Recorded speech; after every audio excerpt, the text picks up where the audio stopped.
If our three highest valued assets right now, Isaiah Stewart, Ron Holland, this 21st overall pick, do me a favor and rank those three in terms of what you're willing to give up. Who do you really not want to part ways with? Is it 21 because you want a chance to get Cam Carr? Is it Isaiah Stewart because of his elite rim protection? Is it Ron Holland because he's still just 20 years old and has a lot of potential? That's tough, man. I'd say, like, certainly as we speak right now, the 21st pick, unknown entity, right? We haven't drafted yet. I would be totally fine with giving that up. It's tough, man. Between Stu. Whoa. We got it. Sorry to cut you off. We got to trade. The Pistons are involved in the trade, and I hate this.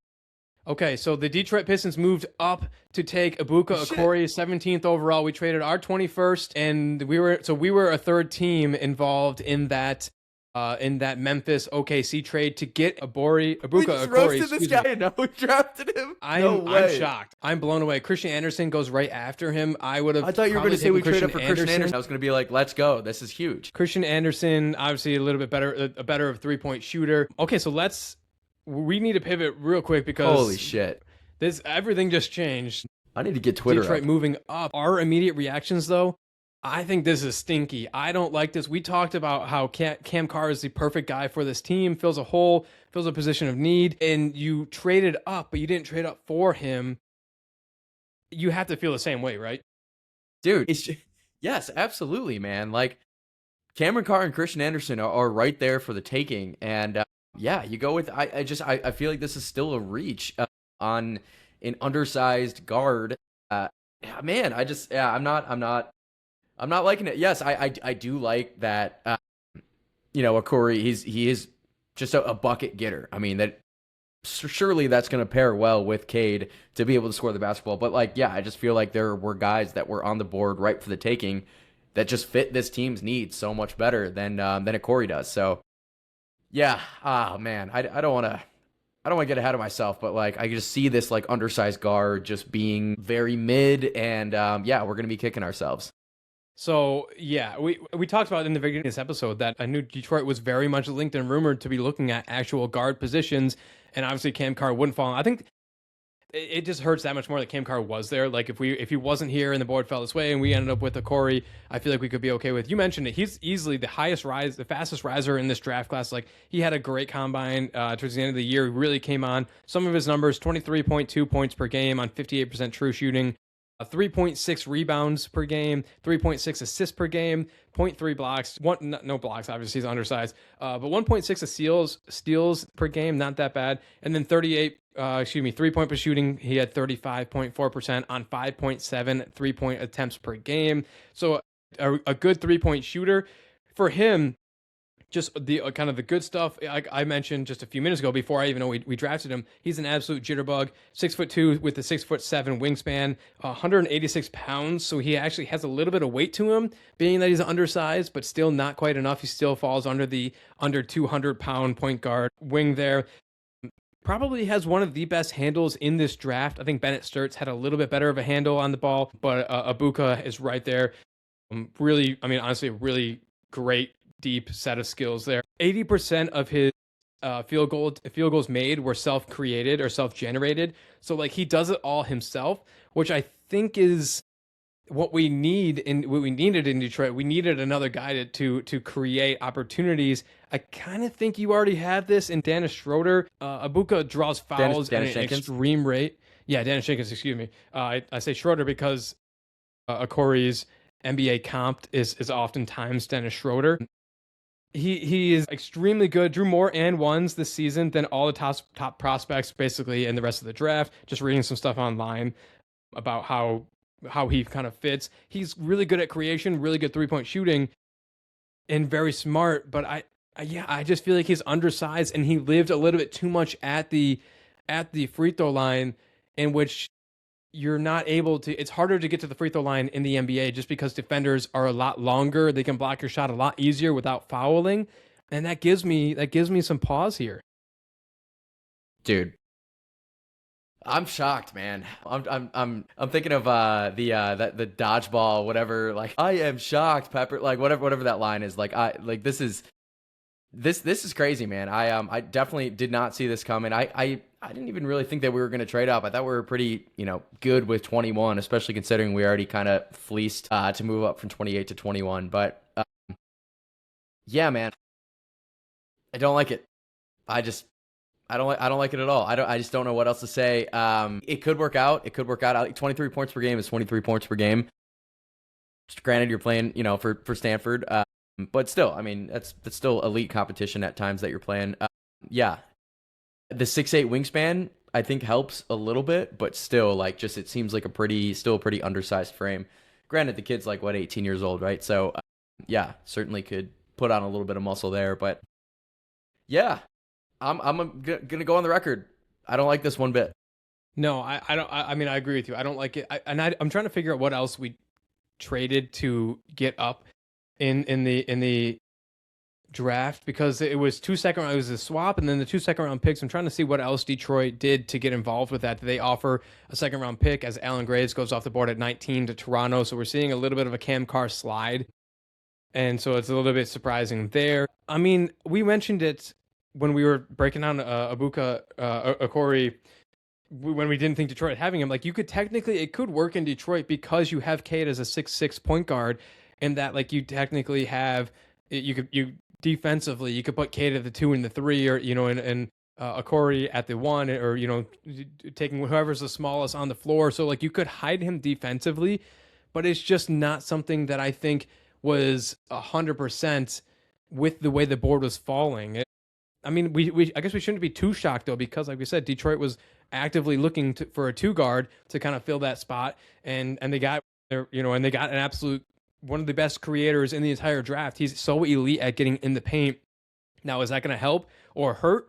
Guys like Jalen Duren, who live in the paint, Cade, who already likes to get downhill. It was like 3-point shooting that you really needed on top of the paint touches and creation outside of Cade Cunningham. So the key for Okorie is going to be, if his 34.5% 3-point shooting, he needs to keep that at the minimum there, if not get that a little bit higher, because on top of the paint touches and the creation outside of Cade Cunningham that Okorie is going to bring, you absolutely need to be able to continue to space the floor with this upcoming team, because you already have it kind of packed with Asar Thompson in the dunker spot, and with Jalen Duren already down there taking the lobs. So you need him to be able to pass and to get, use his handles, but also space the floor in order to not just pack the paint, because we saw how that affected Detroit in the playoffs, and that teams just didn't guard on the perimeter, and Cade wasn't able to get downhill. Yeah. So just a little bit more on Okorie. Finished top 10 in the nation in scoring. Yeah, I guess when you average 23 a game, that'll happen. But that makes me feel a little bit better for sure. Earned AP All-American honorable mention, first team All-ACC honors. So definitely some accolades there. Yeah. I mean, downhill scorer. I just feel like we already have a lot of downhill scorers, right? Guys that can get to the basket. Now, granted, he can also space out the floor just as well. I did talk about how good his jump shot looked maybe just 10 or 15 minutes ago, before I knew that he was a Piston. Yeah, hit 63 threes. 11 of 18 from deep twos, 51% of his floaters. I think you broke that down. 51%, probably a little bit low for floaters, but really not bad. Converted 200 plus attempts at the rim at a rate over 50%. Yeah. I think the biggest story is just how much he is rising right now. And I think that just, the fact that, Trajan traded up 4 spots, I think this kid must have been extremely high. I mean, number one on the Pistons' big board, on Trajan Lang's big board. Yeah, there's just no other way to put it. This is the guy that we wanted, and we went up to get him. So, yeah, that gives me a little bit more confidence that Trajan and the gang in Detroit has a lot of confidence in this kid. So, yeah, I mean, I know we'll have to read up a lot more. Neither of us are gonna pretend to be just experts on Ebuka Okorie, but yeah, at least Trajan is confident. I think we can confidently say that. Yeah, I already mentioned Dennis Schroeder as a comp for him. Another comp that I think is, like, if he could get to this level, like, Dennis Schroeder is definitely a guy that you would want on this team. We had him last year, and he really helped Cade Cunningham, so we saw the proof of concept work. But if he can hit this comp that I'm seeing quite a few times across social media and the different mock drafts, that it's kind of like best case scenario, and that's Tyrese Maxey. Tyrese Maxey has the perfect combination of, like, twitchiness, able to get downhill, but he's also a flamethrower from 3. And so I think that's if Okorie can, like I just mentioned, kind of, make sure his 3-point shot doesn't regress whatsoever, being, going to the pro level, and can, if anything, get even better from 3-point range. I think this is a slam dunk. That's a big if, though. The other thing that he brings, Cade Cunningham, we've talked about in many years, he's gotten better over the last few years, especially this past year. Then he kind of regressed in the playoffs, and that's with his turnovers. Cade has been, at times, very careless with the basketball. Okorie only averaged 1.9 turnovers per game, so he is. I mean, he takes care of the ball very, very well, and that leads into his handles being extremely good. So Stanford last year had an 11.9% turnover rate when Okorie was on the floor. When he was off the floor, they had a 20.5% turnover rate, which is the largest drop off of any player in the nation. So when he's on the floor, they don't turn the ball over, and so it makes sense.